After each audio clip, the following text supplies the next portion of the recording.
আসসালামু আলাইকুম প্রিয় দর্শক এবং শ্রোতা। আমি ডাক্তার মোহাম্মদ আসিফ আমিন, নবজাতক ও শিশু রোগ বিশেষজ্ঞ হিসেবে কাজ করছি। আজকে আমি আছি আপনাদের সাথে একটি ছোট ভিডিও আপলোড এবং কিছু বিষয় নিয়ে আলাপ করার জন্য। আজকে আমরা যে বিষয় নিয়ে আলাপ করব সেই বিষয়টি হচ্ছে, আপনি কি লক্ষণ দেখলে বুঝতে পারবেন বাচ্চা তার মানসিক বিকাশ থেকে পিছিয়ে আছে।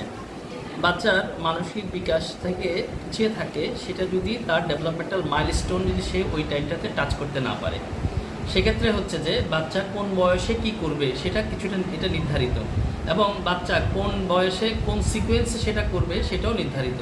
কোনো কোনো বাচ্চা সেই জিনিসটি অ্যাচিভ করতে পারে, কোনো বাচ্চা সেটি অ্যাচিভ করতে থেকে পিছিয়ে পড়ে।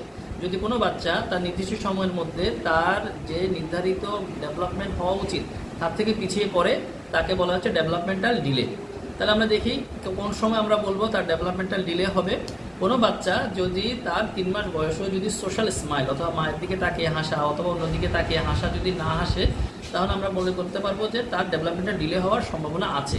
5 মাস বয়সে যদি বাচ্চা স্বাভাবিকভাবে বাচ্চা যদি দেখা যায় ঘাড় শক্ত না করে, তারপর বাচ্চা যদি 1 বছর বয়সেও যদি দেখা যায় যে সে সাপোর্ট ছাড়া সোজা হয়ে বসতে না পারে, এবং দেখা যায় যে বাচ্চা যদি 18 মাস বয়সেও সাপোর্ট ছাড়া দাঁড়াতে না পারে, 2 বছর বয়সে যদি বাচ্চা ভালোভাবে হাঁটতে না পারে, 36 মাস বয়সে যদি বাচ্চা 2টি শব্দ দিয়ে যদি একটি বাক্য বলতে না পারে, এবং 4 বছর বয়সেও যদি বাচ্চা তার নিজের নাম বলতে না পারে, এবং 5 বছর বয়সেও যদি বাচ্চা তার টয়লেট কন্ট্রোল করতে না পারে, তখন আমরা ধারণা করি হচ্ছে বাচ্চা তার মানসিক বিকাশ থেকে পিছিয়ে যাচ্ছে।